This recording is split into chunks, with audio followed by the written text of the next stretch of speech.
నమస్తే, welcome to our channel. నేను సౌజన్య. BRS అధినేత కేసీఆర్ గారు ఒక జోష్యం చెప్పడం జరిగింది. రాబోయేటువంటి ఎన్నికల్లో ఆంధ్రప్రదేశ్లో మళ్ళీ జగన్మోహన్ రెడ్డి వస్తాడు అని. అంటే 2014 ఎన్నికల్లో కూడా ఆయన ఇలాగే అన్నారు, బట్ సీన్ రివర్స్ అయింది అని. ఆయన ఏదైతే చెప్తారో దానికి రివర్స్ అవుతుందని చాలామంది రాజకీయ విశ్లేషకులు అభిప్రాయపడుతున్నారు. మరి ఈ అంశానికి సంబంధించి మనతో మాట్లాడడానికి, వారి విశ్లేషణని మనతో పంచుకోవడానికి ఈరోజు మనతో పాటు ఉన్నారు జనసేన అధికార ప్రతినిధి కోసంపూడి శ్రీనివాస్ గారు ఉన్నారు. వారితో మాట్లాడదాం. నమస్తే అండి. నమస్తే అమ్మా. సో కేసీఆర్ గారు ఏం చెప్పినా కానీ దానికి రివర్స్ అవుతుంది అని అంటున్నారు రాజకీయ విశ్లేషకులు కొంతమంది. అంటే 2014లో కూడా జగన్మోహన్ రెడ్డి వస్తాడు అధికారంలోకి అన్నారు, బట్ ఆయన రాలేదు. ఈసారి ఎన్నికల్లో ఆయన వస్తున్నారు ఆయన చెప్పడం జరిగింది ఒక ఇంటర్వ్యూలో. మరి ఇప్పుడు కూడా అదే జరుగుతుంది అంటున్నారు. దాని గురించి మీరేమంటారు? ఒకటి, అందరికీ శకునాలు చెప్పే బల్లి కుర్తిలో పడేదన్న సామెత ఒకటి ఉంది, చూసారా? తెలుసు కదా మీకు. అలాగా 2014 నుంచి మొన్నటి వరకు కూడా 2018 వరకు దాదాపు 10 సంవత్సరాలు ఆయన ముఖ్యమంత్రిగా చేసినప్పుడు ఒక విధమైనటువంటి అహంకారంతో ఆయన అనేక మాటలు మాట్లాడాడు. అనేక మాటలు అంటే ఇంక నేను శాశ్వతంగా తెలంగాణకి ముఖ్యమంత్రి అనే భావనలోని అతను పాపం కళ్ళగన్నాడు. 2018 మొన్న 2023 ఎలక్షన్స్లో ప్రజలు ఆ భ్రమను తొలగించారు. ఇప్పుడు ఎప్పుడూ ప్రగతి భవనం లేకపోతే బయటికి కాలు పెట్టినటువంటి కేసీఆర్ గారి పాప కొన్ని ఛానల్స్ కూడా వెళ్ళి ఇంటర్వ్యూస్ చేసే పరిస్థితి వచ్చింది. నేను అంటుంది, ఆంధ్రప్రదేశ్ రాజకీయాల్లోకి కొన్నాళ్ళేమో అడుగు పెడతానంటాడు, కొన్నాళ్ళు అడుగు పెట్టనంటాడు. టీఆర్ఎస్ని బీఆర్ఎస్ కింద మార్చారు, బీఆర్ఎస్కి మార్చి ఆంధ్రప్రదేశ్ ఎన్నికల్లో మేము పోటీ చేస్తామని చెప్పేసి అది పెట్టడం జరిగింది. అది ఏమైపోయిందో తెలియదు. మళ్ళీ ఇప్పుడేమో తెలంగాణ ఇచ్చినటువంటి ఆ శాఖకి మళ్ళీ అబ్బాయి నేను అసలు ఆంధ్రప్రదేశ్ రాజకీయాల్లోకి అడుగుపెట్టడం నాకు సంబంధం లేదని చెప్పేసి అని మళ్ళీ మాట్లాడడం. అంటే ఒక స్థిరమైనటువంటి నిర్ణయం లేదు అతనికి. ఎందుకు అంటానంటే ఆ పార్టీ ఒక సెంటిమెంట్ పునాదుల మీద పుట్టిన పార్టీ, కానీ అదేమి ఒక భావజాలం ఒక సిద్ధాంతం ఉన్న పార్టీ కాదు. అందుకనే తెలంగాణ పేరు తీసి బీఆర్ఎస్ని ఎప్పుడు మార్చుకున్నాడో అప్పుడే అతనికి ఒక షాక్ తగిలింది. ఈ రోజున మన అందరికీ స్పష్టంగా తెలిసింది ఏంటంటే కేసీఆర్ గారికి జగన్మోహన్ రెడ్డి గారికి ఉన్నటువంటి సంబంధం ఎప్పటి నుంచో ఉంది. 2019 ఎన్నికల్లో కూడా జగన్మోహన్ రెడ్డి గారు గెలవాలని చెప్పేసి ఆంధ్రప్రదేశ్కి సంబంధించి ఆయన కొంతమంది వారికి సంబంధించిన మంత్రులను ఇక్కడ పంపడం, తలసాని శ్రీనివాస్ యాదవ్ లాంటి మంత్రులను పంపడం, బీసీ సంఘాలందరినీ కూడా చెప్పించడం, చాలా కొన్ని కోట్ల రూపాయల ఆర్థిక సాయం కూడా అందించినటువంటి ఆరోపణలు ఉన్నాయి.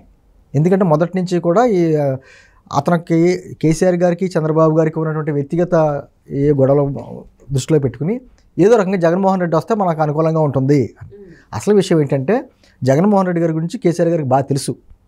అక్కడ డెవలప్మెంట్ ఏమి ఉండదు, ఇక్కడ పరిశ్రమలు ఎక్కడికి వెళ్ళవు, ఇక్కడ పరిశ్రమలు ఇక్కడే ఉంటాయి, ఇంకొన్ని కొత్తవి వస్తాయి, ఆంధ్రప్రదేశ్ వైపు ఎవరో చూడరు, నా స్టేట్ నా చేతిలో ఇంత డెవలప్ అయిందని చెప్పుకోవడానికి బాగుంటుందనే ఉద్దేశం కూడా ఉంది. అంటే రెండు కార్యాలు అతనికి నెరవేరినట్టు, చంద్రబాబు గారి మీద కక్ష తీర్చుకున్నట్టు ఉంటుంది, ఈ విధంగా తన రాష్ట్రం గురించి తను ఆలోచించుకున్నట్టు ఉంటుంది అని ఒక ఆలోచన.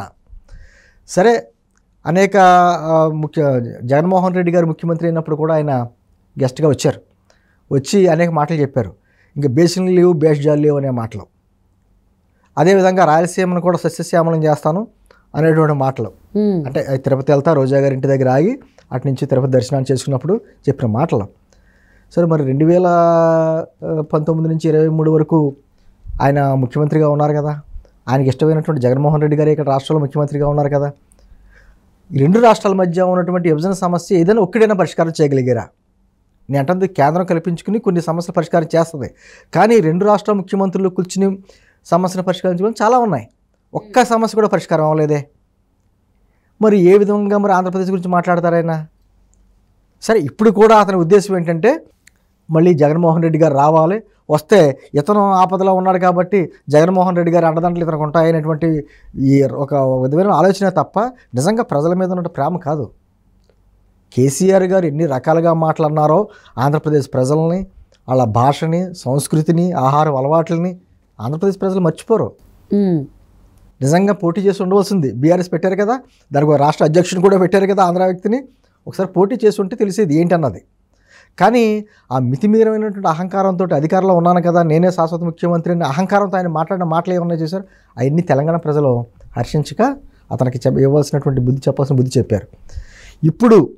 ఎప్పుడైతే కాంగ్రెస్ పార్టీ అధికారంలోకి వచ్చిందో తన పార్టీకి సంబంధించిన వారు అందరూ కూడా ఎమ్మెల్యేలు ఎంపీలు అందరూ ఒక్కొక్కళ్ళ జారిపోయి కాంగ్రెస్ పార్టీలకు వెళ్ళిపోతున్నారో పార్టీని కాపాడుకునే ఉద్దేశంతో మళ్ళీ బయటకు వచ్చి మళ్ళీ ఈ విధమైన మాటలు మాట్లాడుతున్నారు. ఒక విధంగా చెప్పాలంటే ఆయన రాజకీయ అస్త్ర సన్యాసం పుచ్చుకున్నట్టే. ఏదో రకంగా మళ్ళీ మాట్లాడి ఒక విధమైనటువంటి భాషతోటి తెలంగాణ సెంటిమెంట్ తోటి ఏదో రెచ్చగొట్టి మళ్ళీ చేయాలని ప్రయత్నాలు చేస్తున్నాడు. కానీ తెలంగాణ ప్రజలు ఈ 10 సంవత్సరాల్లో అతను ఒక నాటిని పసిగట్టారు.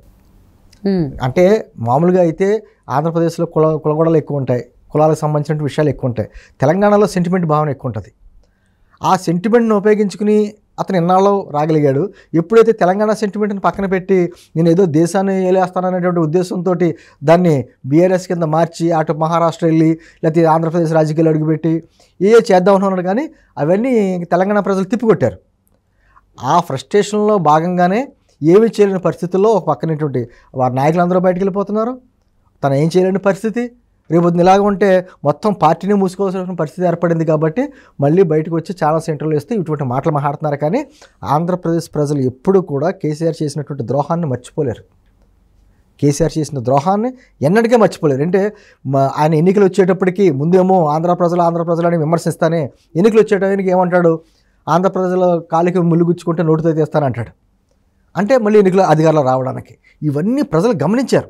అనేక రకాలైనటువంటి మాటల్లో ఇటు మార్చడాలని గమనించారు.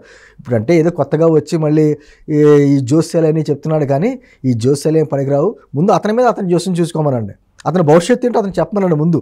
ఎందుకంటే అతని భవిష్యత్తు అతనికే తెలియట్లేదు. ఆంధ్రప్రదేశ్ ప్రజల భవిష్యత్తు లేకపోతేనేమో జగన్మోహన్ రెడ్డి భవిష్యత్తు ఆయన ఏం చెప్తాడు.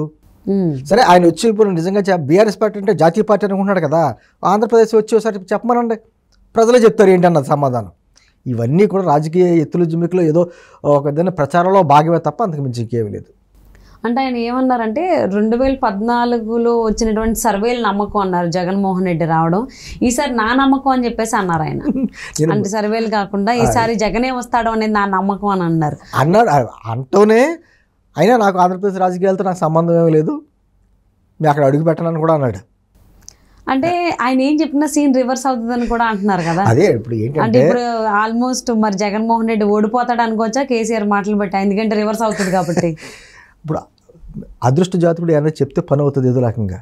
దురదృష్ట జాతకుడు కేసీఆర్ ఇప్పుడు అతను ఏ పరిస్థితిలో ఉన్నాడో మనం చూసాం. అతని పరిస్థితి అతని పార్టీ పరిస్థితి ఏంటనే చూసాం. చాలా ఇబ్బందులు అతను ఉన్నాడు, అతని పార్టీ ఉంది. ఒక పక్కన తన కూతురుని కూడా ఆవిడని కూడా అరెస్ట్ చేసి ఆవిడ జైల్లో ఉన్నారు. ఈ ఫ్రస్ట్రేషన్లో ఏం చేయలేని పరిస్థితిలో అతను ఉన్నాడు. అంటే ఒక నష్టజాతకంలో విన్న వ్యక్తి మాటలు ఏం పనిచేయవు. మీరు అన్నట్టు 2014 సీనే రిపీట్ అవుద్ది. అప్పుడు అలాగే అన్నాడు. ఆ టైంలో కూడా తెలుగుదేశం జనసేన బీజేపీ కలిసి ఉన్నాయి. ఇప్పుడు మళ్ళీ అదే పరిస్థితి ఆంధ్రప్రదేశ్లో ఉంది. కాబట్టి ఖచ్చితంగా కూటమి అధికారంలోకి వస్తుంది. అతను ఏది చెప్తే దానికి రివర్స్ అవుతుంది ఇప్పుడు. సో మరి బీఆర్ఎస్ అధ్యక్షులు కేసీఆర్ చెప్పింది ఏదైతే ఉందో జగన్మోహన్ రెడ్డి గెలుస్తాడు అని, అది ఇంతకు ముందు కూడా అదే అన్నారు 2014లో. మరి అదే సీన్ ఏమైందనేది మనం చూసాం. మరి అదే సీన్ రిపీట్ అవుతుందా ఏంటనేది చూద్దామండి. Thank you so much Srinivas గారు. నమస్తే.